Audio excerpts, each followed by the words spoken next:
Our next keynote speakers are a couple, David and Jeanne Heidler, and I'm told Jeanne will speak first, followed by David. The Heidlers are co-authors or editors of a dozen books, including Old Hickory's War, Andrew Jackson and the Quest for Empire, the award-winning Encyclopedia of the American Civil War, and Henry Clay, The Essential American. Finally, and most recently, Washington's Circle, The Creation of the President. David is retired now from the classroom, and Jeanne is Professor Emeritus of History at the U.S. Air Force Academy, where she was Chief of the American History Division. The Heidlers have been interviewed by numerous media outlets, including C-SPAN and NPR. They received PhDs in U.S. history from Auburn University, specializing in the period from 1789 to 1865. They are currently working on a book about the political rise of Andrew Jackson. I would like to present to you David and Jeanne Heidler.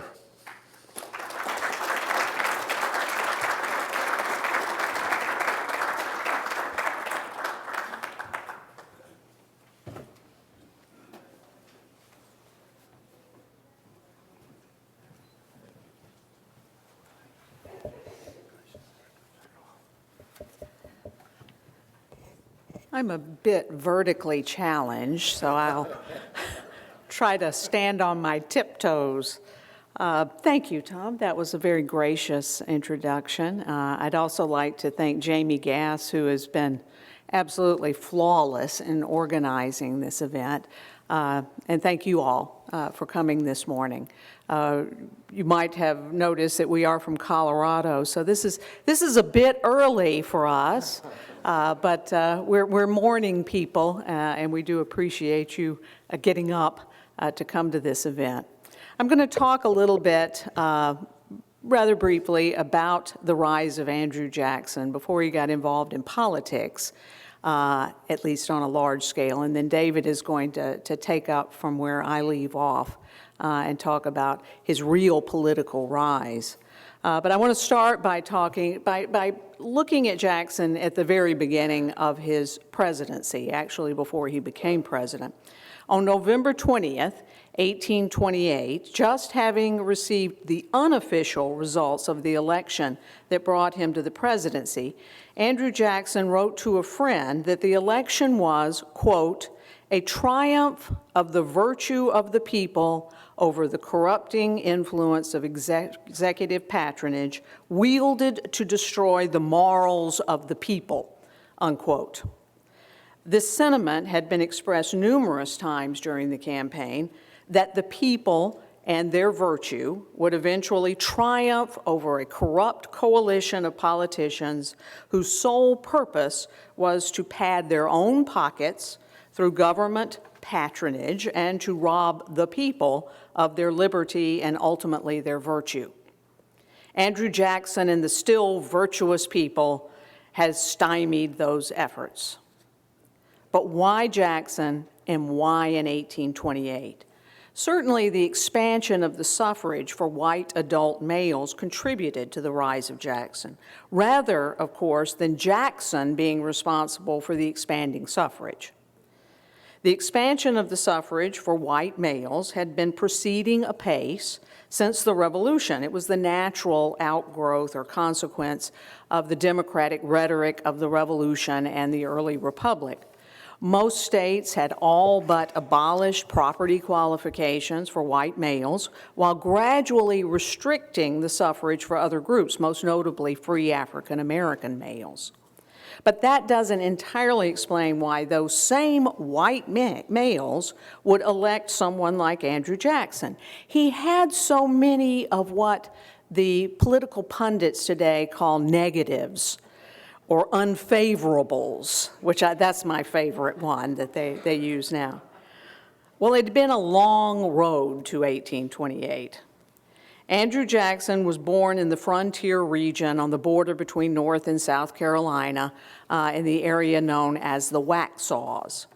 His father had died a few months before his birth, leaving his pregnant widow with two young sons and obviously another one on the way. When only a teenager, Jackson fought the British in this backcountry location during the Revolution.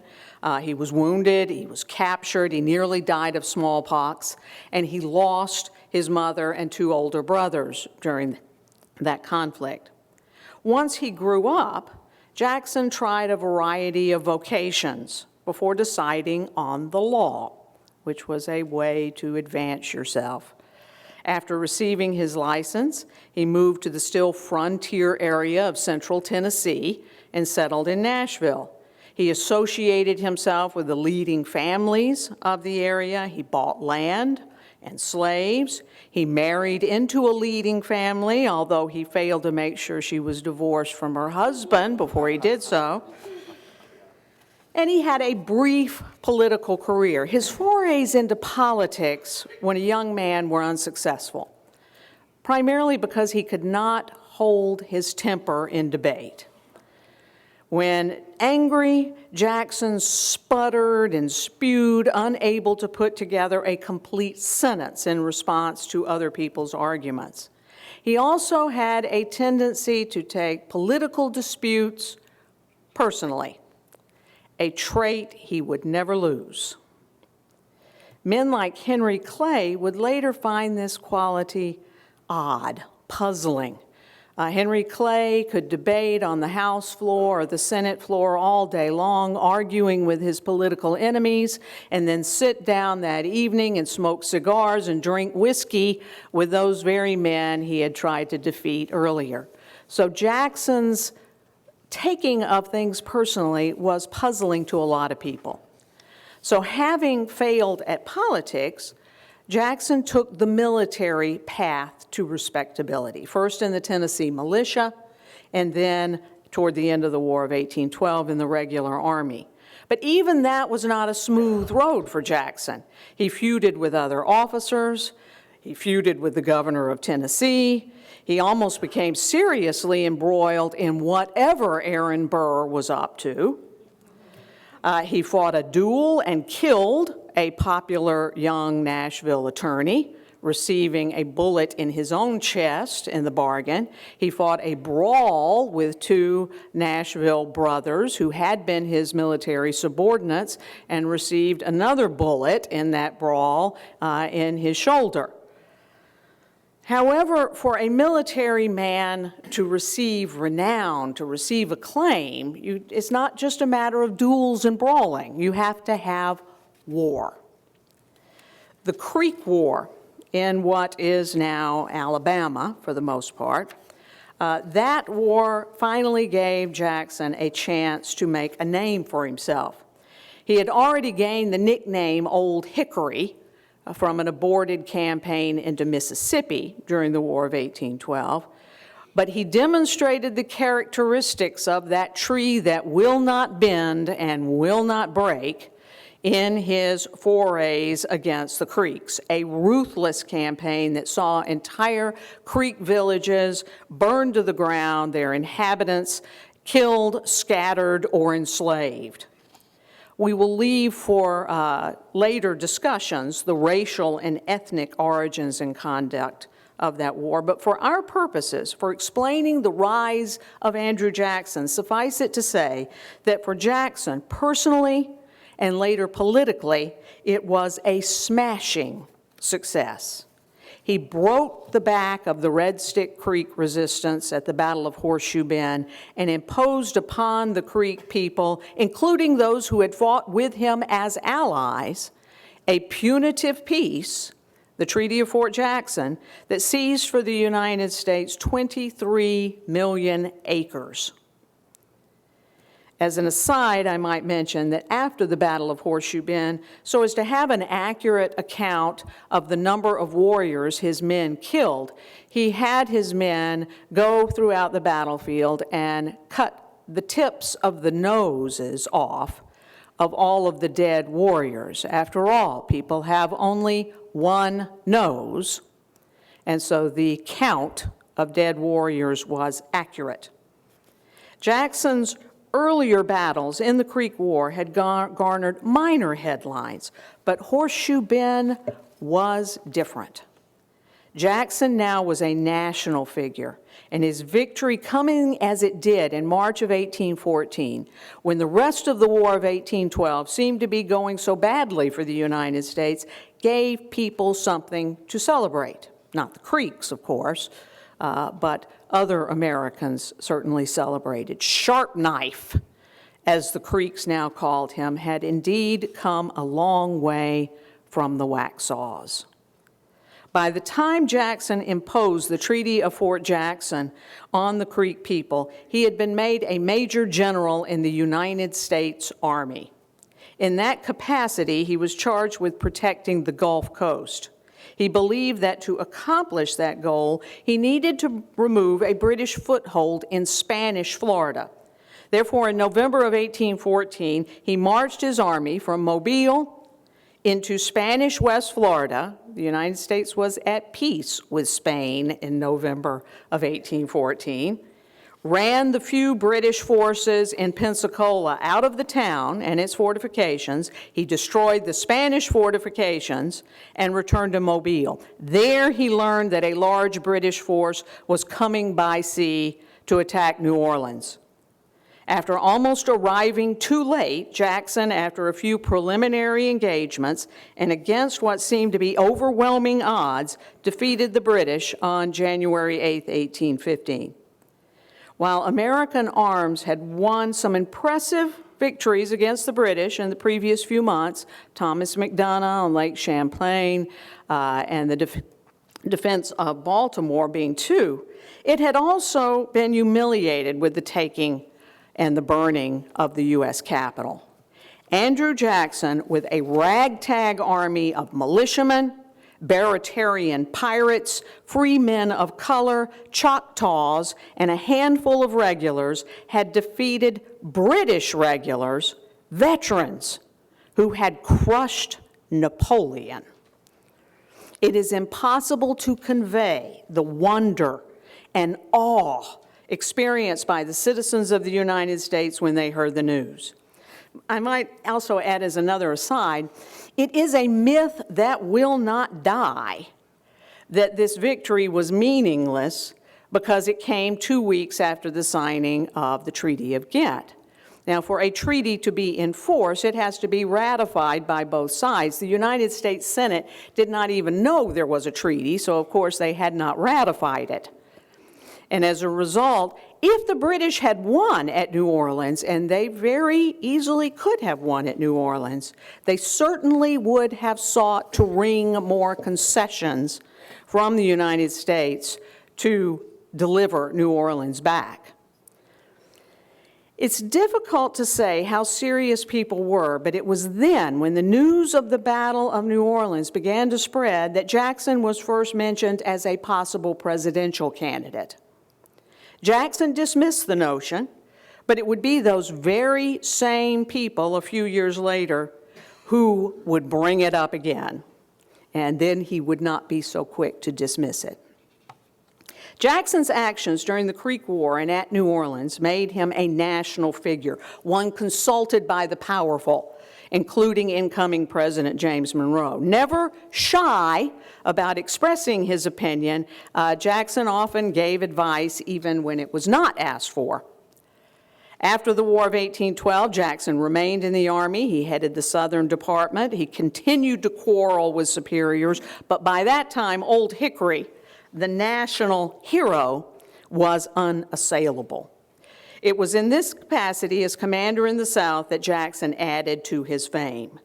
Many of the Creeks Jackson had defeated in the Creek War had fled to Spanish Florida, where they formed informal alliances with the Seminoles, which is the name given by Americans to all Florida Indians. These Creeks did not recognize the legitimacy of the Treaty of Fort Jackson or even accept that the Creek War was over. In addition, the Seminoles, who were experts at the raising of cattle on the grassy prairies of North Florida, also provided a refuge for runaway slaves from both the United States and Spanish settlements. Georgians and settlers in the area that had been the Creek lands in what is now Alabama raided across the border, stealing both cattle and slaves. This practice caused tremendous unrest along the border and eventually led to escalating violence. In addition, the British had left behind a fort near the Gulf with caches of weapons and supplies where former slaves took refuge, a situation that Southern slave owners found appalling. When Spain did not eliminate what Americans saw as a menace to their slave property, Jackson ordered the fort reduced. The destruction of what Americans called Negro Fort heightened tensions. Jackson increased the military presence near the border, but attacks from both sides continued. Finally, the commander on the ground ordered the destruction of a Creek town on the American side of the line, followed by retaliation from Creeks and Seminoles against a party of soldiers coming with their families upriver from the Gulf.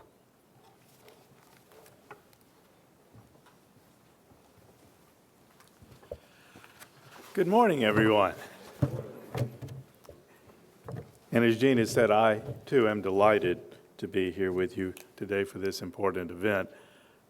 As Jeanne, the talented member of the team, has handed off matters to me with something of a cliffhanger by way of Andrew Jackson amassing military forces on the Georgia border, I'll pause, not to increase dramatic tension, but to pull back a bit and remark that a major political criticism of Old Hickory would eventually emerge based largely on his principal claim to renown, meaning his military exploits. Henry Clay was to later remark that he could not see how killing a couple thousand British soldiers on the Chalmette Plain outside New Orleans would qualify anyone to be the chief magistrate of a constitutional republic.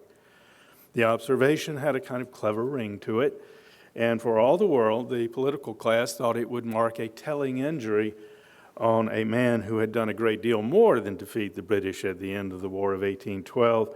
Much of it was not legally defensible, and much of it was politically disagreeable.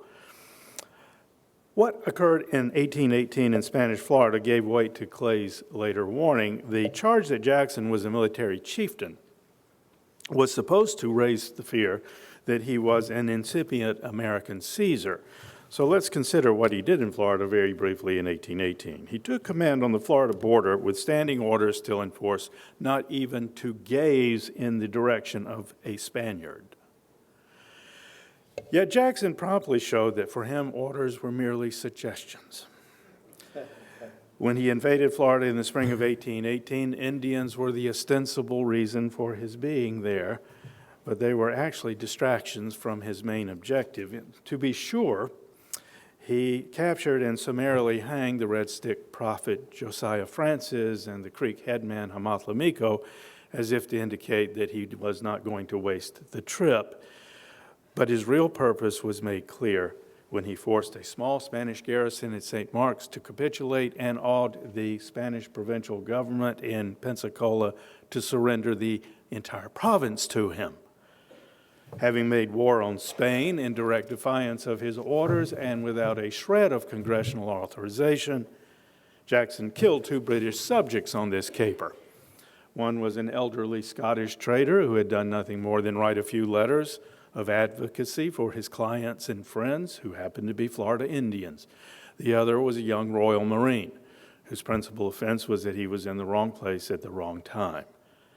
Jackson had obviously given Spain a justifiable cause for complaint, but his actions against these 2 British subjects threatened to blow up Anglo-American relations still tense from the recent war.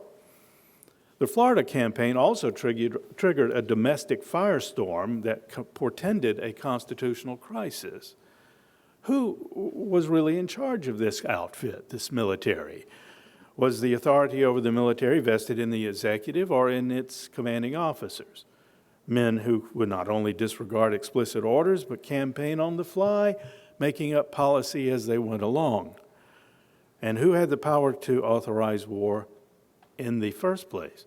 If the executive had presumed to authorize Jackson to attack Spain, there was the legitimate question by what right had President Monroe and his advisors done so? As pressing as these questions were, they were surprisingly, and we should say disturbingly, irrelevant in the aftermath of the Florida campaign. Rather than ruin Jackson's military career, the very things that troubled many in Congress enhanced Jackson as a political figure. Or I should say, these things enhanced Jackson as a popular symbol largely because he was not a political figure. The political class in the United States was on the verge of falling out of favor with an increasing number of Americans. In that regard, and before proceeding, I'll warn you that some of what you hear in the next few minutes will sound surprisingly familiar and eerily relevant to the current political situation. Many of you have doubtless seen some pundits comparing the Trump phenomenon to the rise of Andrew Jackson. But I'll ask that this morning we put aside these two easily drawn parallels because they tempt us to indulge in a lazy analysis of both situations. The rise of Jackson, for instance, is not often attributed to his simply being the beneficiary of a remarkable run of luck, but a brief look at some particulars reveals that very thing. The Florida campaign didn't hurt him because he was already known as a take-charge sort of man, the kind of man who loved action, and for many, the Florida foray simply proved that. Jackson had broken the diplomatic deadlock with an ailing Spanish empire, and the result was not only the pacification of a violent frontier border, but the acquisition of Florida, and by virtue of the transcontinental arrangements in the Adams-Onis Treaty, a claim to the Pacific Northwest. Such results bolstered the perception of Jackson as advancing the country's interest by precisely defying its political class. From that, it wasn't a big leap for people to see politicians as indifferent and remote, especially when the country's economy crashed in 1819 and a prolonged depression followed to ruin businesses and throw farms into foreclosure.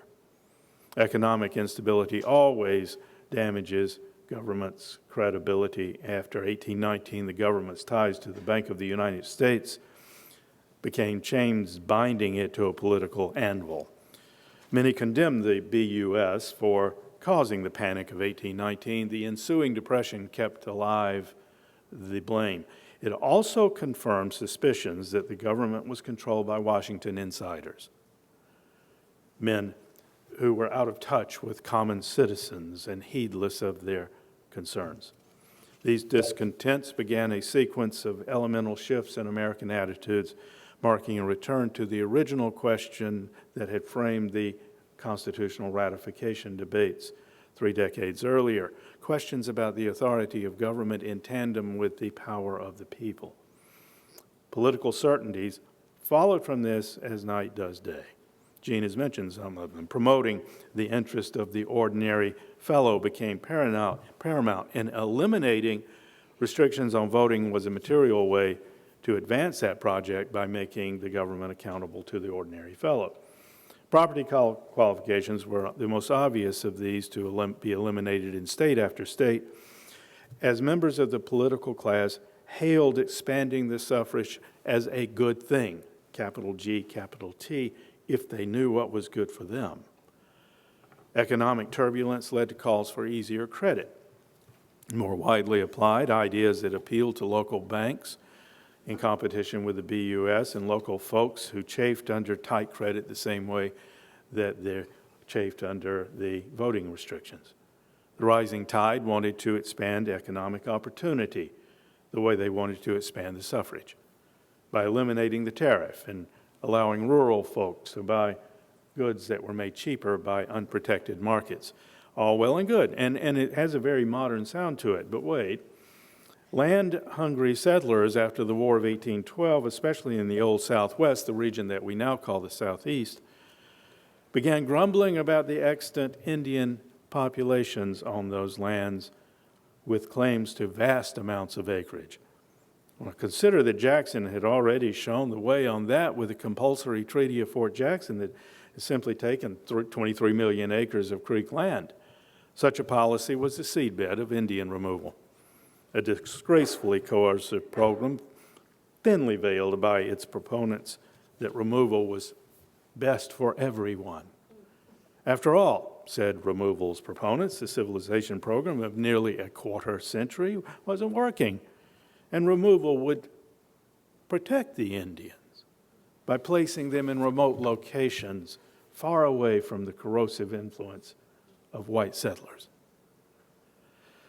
Now, a broad view of these initiatives, which were the essence of the Jacksonian movement, reveals them to have been a shrewd coalition that combined really admirable ideas, such as economic opportunity and the embrace of fair play in banking and business practices, with some questionable ones, such as currying favor with the majority by riling up class envy, or by promising to satisfy the greed for land by attacking and evicting the people on it. The program was ambitious, and the many obstacles to its realization were daunting, which made a champion such as Andrew Jackson, clear-eyed, already proven courageous in the face of the most daunting obstacles, not just the kind of man, but the only man who could make the program happen by restoring good government. Jeanne's mentioned some of these problems, however, because all the talk promoting the interest of the common people, restoring honest government, expanding democracy, enhancing economic freedom, protecting Indians by relocating them, and assailing moneyed interest, could not completely mask the fact that at the center of the political project was a man with a nasty temper, a violent streak, and a past littered with appalling lapses in judgment. Let's put them in stark review. He had been an unruly orphan who repaid the kindness of solicitous relatives with churlish displays of anger. He had sworn an oath of allegiance to the King of Spain. He had married another man's wife. He had behaved with startling disdain toward the protocols and decorum as one of Tennessee's first U.S. senators and had left that body in the shadow of its mild disgust. He had been mysteriously attached to the schemes of Aaron Burr and had unrepentantly made a public spectacle of himself on the courthouse steps in Richmond prior to Burr's treason trial. He had killed the son of a prominent family in a duel. He had been involved in a common street brawl with personal enemies. Given the chance to fight the British and their Indian allies, he had hanged an 18-year-old boy for sleeping on guard duty. He had used his military authority after the war to lock up a federal judge and intimidate a state legislature. He had defied his civilian superiors to attack garrisons in Spanish Florida and conduct a campaign during which he executed 2 Indians, killed an elderly Scottish trader for writing some letters, and murdered a young Royal Marine on the flimsiest of legal pretexts. He bullied the Spanish governor into surrendering the province. When a Senate committee had the temerity to investigate his behavior in Florida, Jackson threatened to cut off the chairman's ears, lost his temper with the Secretary of State, and added new names to a growing list of enemies, many of them celebrated and respected figures. Then he ran for the presidency. The incredible political undertaking was achieved by more than a spontaneous groundswell of discontent with the status quo melding with an effervescing admiration for a new and popular hero. It came about through the work of operatives, handlers, editors, politicians, and at least one political genius over this course of 15 years. Defeat in the first contest, the election of 24, sent Jackson men back to their quest even more warmly, and their innovations forever changed the face of American politics. It is the first instance of a deliberate image-building, myth-making, and the skillful manipulation of public perception and popular opinion to create a political force out of a man whose sole claim on the public's affections, as Henry Clay later pointed out, derived from 30-minute battle on the banks of the Mississippi River in early 1815. To achieve the transformation, a phalanx gradually coalesced around Andrew Jackson to groom him, protect him, and bell the cat of his temper. Supporters published quaint stories about his kindness toward Indians, such as his rescue of the orphan Creek infant during the war in the Mississippi Territory. Heroic tales of his youthful courage, such as when he had his scalp laid bare by a saber after refusing to polish a British officer's boots. They contrived to make him a measured statesman by arranging a brief stint for him in the United States Senate, where he charmed Washington society with soft words, courtly manners, and a carefully cultivated magnanimity. They described him as the friend of debtors. He privately dismissed them as deadbeats. He was the advocate of low tariffs, or high ones, depending on the audience. He was the ideological heir of Thomas Jefferson, though he had been openly opposed to President Jefferson during the Burr affair, and the sage of Monticello himself had openly been dismayed by Jackson's rising popularity. But that made no difference. They made Jackson the exemplar of virtue indifferent to public acclaim or office, which was the tradition of George Washington. Such inconsistencies were minor inconveniences for inventive men with supple scruples, political operatives. At first, armed with little more than intuition and plenty of resolve, Jackson's promoters began linking him with that spirit of discontent after 1815. Beg your pardon. From those initial efforts, gradual blurring of the movement and its identity proceeded to be the beneficiary of a popular program. He became the seeming personification of it. It was difficult after a time to distinguish between the two. And ultimately, common agreement concluded that Jackson was not riding a self-generated wave, but rather had created it. By then, the little group of intuitive and resolute men had become legion. And Martin Van Buren, a mastermind with a national vision and a talent for making everything seem local, was organizing it and them. By then, Andrew Jackson had become wildly and irresistibly popular. He was meant to be. Telling students this story within its epic contents and its epic consequences is certainly a challenging task, but it is an exciting opportunity to part the curtain on a fascinating parade of people, places, events.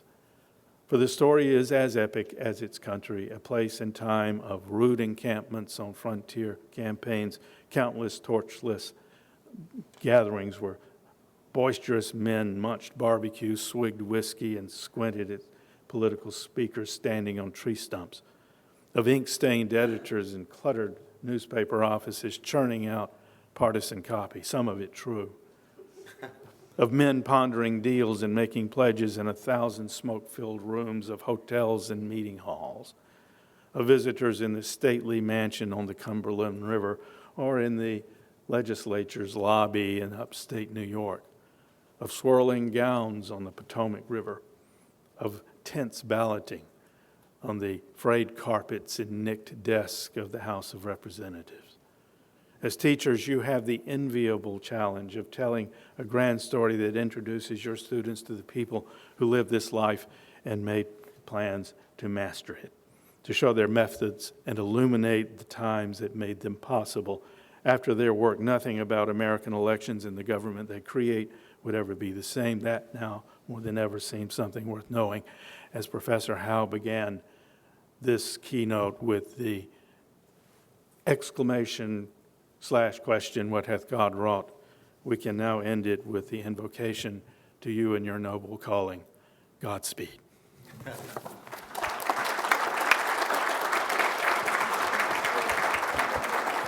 Thank you both very much. The Heidlers and Daniel Walker Howe have agreed to take questions from the audience, so if I could ask Dr. Howe to come back up to the podium. And now we'll open it up to questions. Jamie Gass has a microphone for anyone who wants to use it, and then Brian has one on the other side of the room.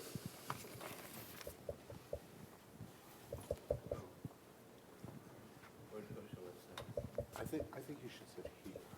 Okay. I'm not taking it. Yeah.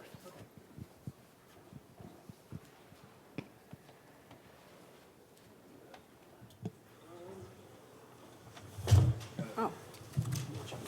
Okay, we have a question up here, Jamie. Question first for the Jackson enthusiasts. Not exactly. The three biographies of Jackson that come to mind, of course, are the multi-volume biography by Rimini, and then Schlesinger's path-making biography, The Age of Jackson. And then quite recently, we had a very popular, well-received biography of Jackson by John Beecham. Though each of those biographies differ one from the other, they differ considerably from your presentation of Andrew Jackson. Why that difference, and who's right? Well, I'll start by saying we are, but then I'll turn it over.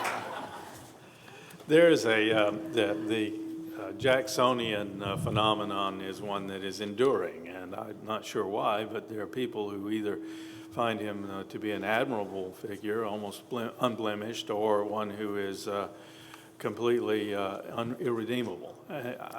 Jeanne and I fall somewhere in between. We are of the belief that Jackson was a flawed man who did a few great things.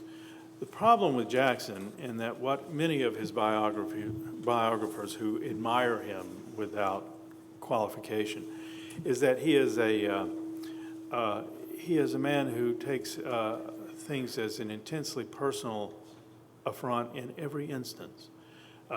Jackson always only saw people as at his feet or at his throat, and his behavior toward them would change according to their behavior toward him, not based on any principle, but of good government or of a philosophical embrace of core ideals, but of a visceral response that can be quite troubling, especially when it turned violent or when it became petty. Wasted an entire first term on a social question involving a lady of dubious virtue who had married the Secretary of War. This is not, the only salutary effect of that is that it probably kept him from doing some really incredibly, profoundly difficult things that could have turned out badly. Well, there are enough to be talked about later. I'd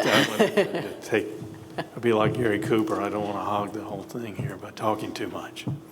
I think when you're looking at the rise of Jackson, particularly the things that are pretty evident with regard to the image making that David talked about, and then some of his actions after the Battle of New Orleans that David alluded to, the way he treated some of the people there, and then of course the Florida campaign. It's hard to find a lot positive about him. Now, I think you can look at his personal life, and we may jest about him marrying another man's wife, and that was an accident. He didn't mean to marry another man's wife. He did think that she was divorced. She thought she was divorced. But he wasn't careful about things, and he should have been more. He was a lawyer, after all. You would think he would want to see a divorce decree before he married a woman who was getting or going to be divorced at a time when divorce was an extremely rare thing. And so he was careless about things. I think that there are positives, and we will certainly can talk about some of the positives. His relationship with his wife was incredibly positive. I mean, they were a devoted couple, and he was a very good husband. That seems sort of minor. That's not a qualification for being president, but he certainly did have some good qualities. But again, when you look at this period that we were talking about today, there are more unfavorables than there are favorables. Yeah, the other, and this will be the last because I think probably Professor Howe would like to weigh in on this. Jackson's time on the bench, for instance, Bob Rimini did this is a great part of his idea of Jackson as a, sort of take charge fellow who doesn't traffic in these little vagaries and nuances of the law, but determined what was right and did it from the bench as a judge.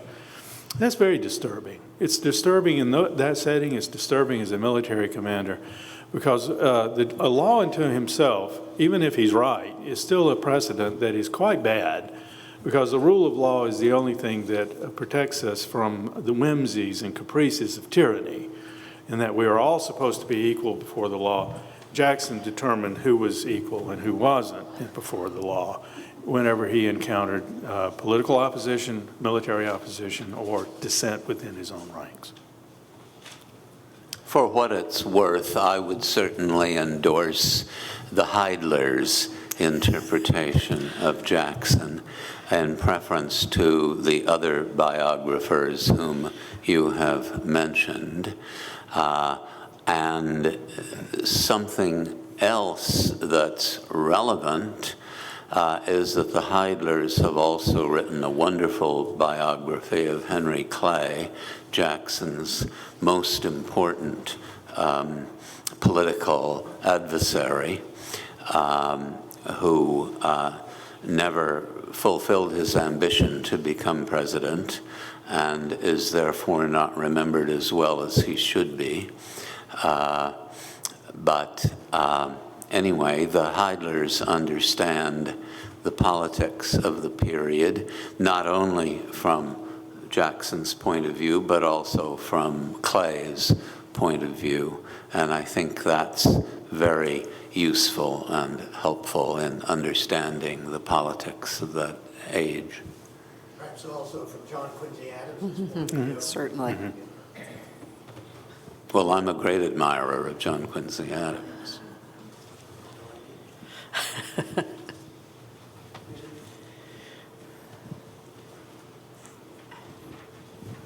Thank you.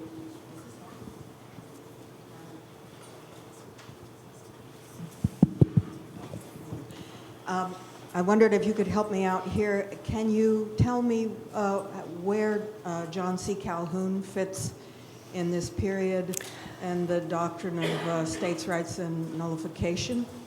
Yeah, Calhoun was an ardent nationalist. He was part of the War Hawk faction that Clay put together to put us at odds with Britain in 1812, and then afterwards was a very enthusiastic advocate of what came to be called the American system, the triumvirate of tariff, bank, and internal improvements.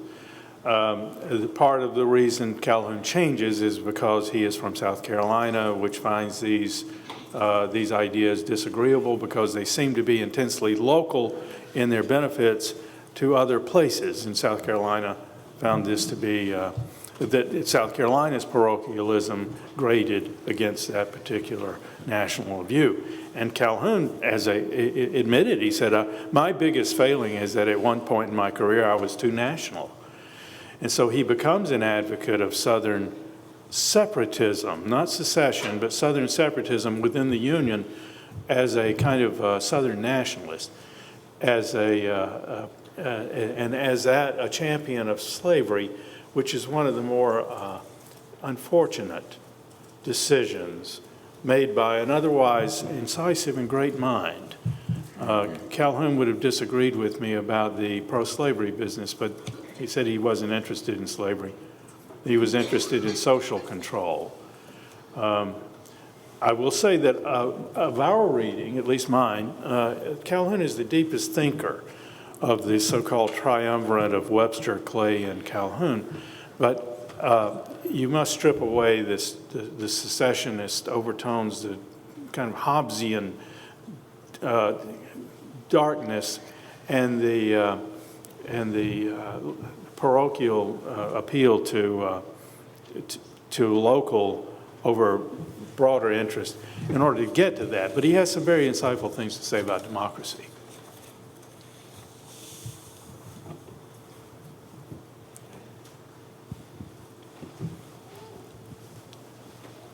I have a question kind of for the those on Jackson and with the transformation of the time frame 1815, 1848. One of the things that I find fascinating is that during this time frame, especially the 1830s, we have a rise in the reform movements, many reform movements. And I was wondering, is there an association that can be made with the increased expansion of voting rights that occur right around the time of Jackson's successful campaign for presidency and the reform movements? Is there a correlation that can be made? Well, I think both the increased political participation and the activities of the numerous numerous reform causes certainly reflect the expansion of opportunities for people to communicate with each other. In other words, the printed media, magazines as well as newspapers and books, these foster civic engagement, which is manifested both in the voting patterns and in the numerous associations that address various public issues.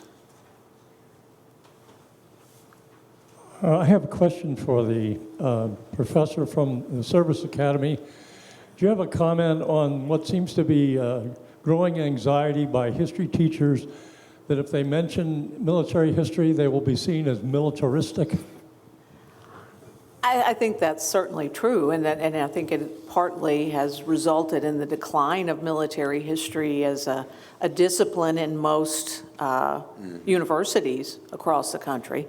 It's at the Air Force Academy, where I taught for 23 years, military history is a required course for all of the cadets. It's what we call a core course or a general ed requirement, and it's become increasingly difficult for us since all 4,000 cadets have to take that course to actually man the military history division because it's hard for us to find people who have PhDs in military history. So it has influenced us as far as, I say us, I'm not there anymore, but it did influence us, and finding people became increasingly difficult for us. I understand what you're saying, and I know, and frankly, I have run into it because I started out as primarily a military historian. When I was in graduate school, I emphasized military history. And I have been at professional conferences where people found it, particularly when I was younger, and that was my emphasis, people found it odd, first of all, that I was a woman and a military historian, but it's also odd to be a military historian, period, now. And in fact, I have an anecdote, perhaps I shouldn't share it, but I did meet another historian, female historian, in the ladies' room at one of these conferences, and she asked me what I emphasized, and I said military history, because then I was a pretty young graduate with my PhD, and she said, what do you look at, camp followers? And I said, what? Because she thought that it would have to be the female part of military history that I would be looking at. And I said, no, I haven't really done a lot of work on camp followers. So yes, it is a problem, and I don't know how to fix it. I'd like to chime in on this too, because this is an issue that disturbs me greatly. I think the recent unpopularity of military history it derives from a widespread misapprehension that if you write the history of anything, you must be glorifying it. And therefore, it's immoral to study wars and military activities. I've written about warfare and wars, and I honestly don't think I was glorifying warfare when I did so, and so I don't think that widespread assumption is actually valid. But I will add that I'm rather annoyed at the historical profession in recent years for opting out of a number of valuable aspects of history, so that not only have they opted out of military history, but they have, to a large extent, opted out of diplomatic history and turned it over to members of political science departments. And increasingly, they let constitutional history be dealt with by lawyers. Some aspects of intellectual history historians have opted out of, leaving them to philosophers or people in divinity schools and such. So I think historians have been pretty bad about shrinking the size of our discipline.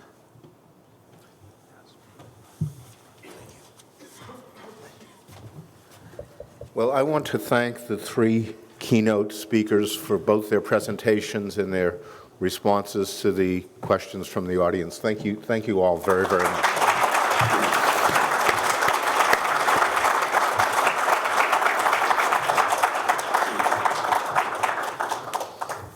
Our next chapter is to have a panel of distinguished individuals discussing issues presented by the age of Jacksonian democracy.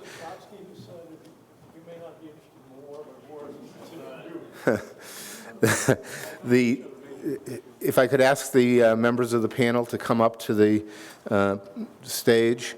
The panel moderator is Alan Taylor, who is the Thomas Jefferson Memorial Foundation Professor of History at the University of Virginia. He taught previously at the University of California, Davis, and Boston University. Taylor has authored 7 books, including The Internal Enemy, Slavery and War in Virginia, 1772 to 1832, which was a National Book Award for nonfiction finalist in 2013 and won the 2014 Pulitzer Prize in History. His book, William Cooper's Town, I always thought of Cooperstown as the home for the Hall of Fame. William Cooper's Town, Power and Persuasion on the Frontier of the Early American Republic, won the 1996 Bancroft, Beveridge, and Pulitzer Prizes. Taylor is a graduate of Colby College and received his PhD from Brandeis University.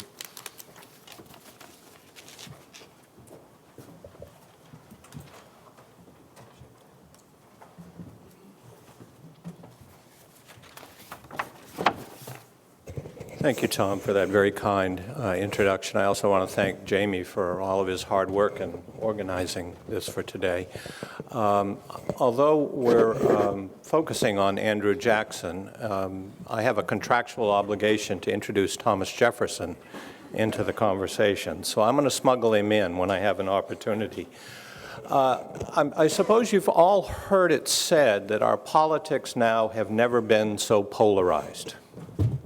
And this always amuses historians. And having just heard the Heidler's very vivid presentation of the politics of the 1820s and 1830s, I think we can agree that our politics have been plenty polarized in the past.